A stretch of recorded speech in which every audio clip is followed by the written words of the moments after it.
عصر کے بعد نفل نماز پڑھنا یہ مکروہ ہے. کیا ہے؟ عصر کے بعد کوئی نفل نماز نہیں پڑھ سکتے. مصطفیٰ جان رحمت صلی اللہ علیہ وسلم کی احادیث مبارکہ سے آپ نے سنا. لیکن حضرت سیدنا عائشہ صدیقہ رضی اللہ تعالی عنہ فرماتی ہے کہ میں نے اپنے نبی کریم صلی اللہ علیہ وسلم کو دیکھا اور حضور علیہ السلام نے ظاہری حیات تک، یہاں تک اس دنیا سے پردہ فرما گئے، اس پہ یعنی حیات تک حضور علیہ السلام عصر کے بعد نماز جو نفل وغیرہ پڑھتے تھے. اب علماء فرماتے ہیں کہ نہیں پڑھو. یہاں پر حدیث مبارکہ میں ہے کہ حضرت سیدنا عائشہ صدیقہ رضی اللہ تعالی عنہ سے مروی ہے کہ نبی کریم صلی اللہ علیہ وسلم پڑھتے تھے اور ظاہری حیات تک حضور علیہ السلام نے پڑھا اور اس کو پڑھتے ہی رہے، یہاں تک کہ حضور علیہ السلام جب تکان محسوس کرتے، تکلیف ہوتی، پھر بھی حضور علیہ السلام نے کیا ہے یہ نماز پڑھی اور پڑھتے ہی رہے. اور علماء فرماتے ہیں کہ یہ نماز حضور علیہ السلام اپنے گھر جا کر پڑھتے تھے. تو مطلب بات کرنے کا کہ ہم احناف کے نزدیک آپ نے موقف سنا ہے کہ عصر کے بعد نفل نماز نہیں پڑھ سکتے، لیکن یہاں پر بخاری شریف میں حدیث مبارکہ ہے جو حضرت سیدنا عائشہ صدیقہ رضی اللہ تعالی عنہ سے مروی ہے کہ عصر کے بعد نفل نماز حضور علیہ السلام پڑھتے تھے. تو اس سے پتہ چلا کہ عصر کے بعد نفل نماز پڑھنا چاہیے. اب اس بارے میں علماء اہل سنت کا موقف کیا ہے؟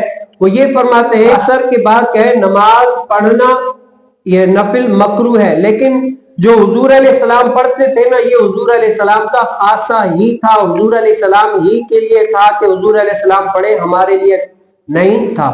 اور پھر حضور علیہ السلام جو یہ عصر کے بعد نفل پڑھتے تھے گھر جا کر اس لیے پڑھتے تھے تاکہ مسجد میں پڑھوں گا، میرے صحابہ دیکھیں گے، پڑھیں گے اور ان کو مشقت ہوگی. حضور علیہ السلام مشقت سے اپنے اصحاب کو، امتیوں کو بچاتے تھے. آپ نے سنا ہے نا ایک حدیث مبارکہ میں آیا کہ اگر مجھے خوف نہ ہوتا تو میں اپنی امت پر مسواک کرنا فرض کر دیتا، کیا ہے فرض کر دیتا کہ وہ مسواک کرے، لیکن مجھے اپنی امت پر خوف ہے کہ وہ تکلیف میں نہ پڑ جائے، اسی لیے میں ان پر فرض نہیں کرتا، سنت ہے. اسی لیے حضور علیہ السلام نے عصر کے بعد جو 2 رکعت نفل پڑھی یہ حضور علیہ السلام کا ہی خاصہ ہے، اور اپنی امت پر شفقت کرتے ہوئے، تخفیف کرتے ہوئے حضور علیہ السلام گھر میں پڑھا کرتے تھے. اور نمبر 3 یہ ہے کہ نبی کریم صلی اللہ علیہ وسلم عصر کے بعد سنت جو نفل وغیرہ پڑھتے تھے، لیکن حضور علیہ السلام خود تو پڑھتے تھے لیکن اپنے اصحاب اور اپنے امتیوں کو منع فرماتے تھے. اسی طریقے سے جیسے نبی کریم صلی اللہ علیہ وسلم صوم وصال روزہ جو ہے وہ رکھتے تو تھے لیکن اپنے اصحاب کو منع کرتے تھے. صوم وصال آپ کو پتہ ہے، نہ افطاری نہ ہی سحری، نہ افطاری نہ سحری، بس روزے پہ روزہ رکھو، اس کو کہتے ہیں صوم وصال. حضور علیہ السلام رکھتے تو تھے لیکن اپنے اصحاب کو منع کرتے تھے. اسی طریقے سے حضور علیہ السلام عصر کے بعد نفل پڑھتے تو تھے لیکن اپنے اصحاب کو کیا ہے منع کیا کرتے تھے. اور حضرت سیدنا عمر بن خطاب رضی اللہ تعالی عنہ تو جس کو دیکھتے کہ عصر کے بعد کوئی نفل پڑھ رہا ہے تو حضرت سیدنا عمر بن خطاب رضی اللہ تعالی عنہ اس کو مارتے تھے کہ نہیں، حضور علیہ السلام نے اس سے منع فرمایا، اور جو حضور پڑھتے تھے یہ حضور کا ہی خاصہ ہے. نبی کریم صلی اللہ علیہ وسلم نے عصر کے بعد نفل اسی لیے پڑھا، اس کی ایک علماء یہ بھی توجیہ فرماتے ہیں کہ ظہر میں نبی کریم صلی اللہ علیہ وسلم کے پاس ایک وفد آیا، مال لے کر آیا، تو حضور علیہ السلام ان کے ساتھ مشغول ہو گئے تھے. اسی وجہ سے اب ظہر میں 2 رکعت رہ گئی تھی نفل کی، اسی لیے حضور علیہ السلام نے کیا عصر کی فرض کے بعد وہ 2 رکعتیں پڑھ لی. اب کیا ہے وہ بھی حضور علیہ السلام نے کیا ہے ادا فرما لی. ایک یہ بھی وجہ تھی.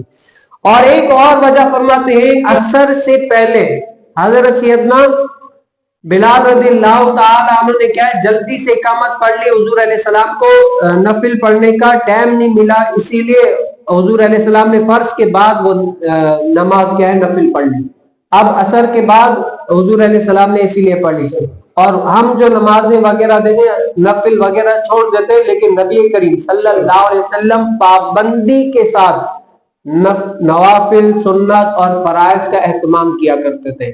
اگر کہیں پر کسی عذر کی وجہ سے یا کوئی اور مجبوری لاحق ہو جائے نفل بھی چھوٹ جاتا تو نبی کریم صلی اللہ علیہ وسلم اپنے ان نمازوں کو بھی ادا کیا کرتے تھے.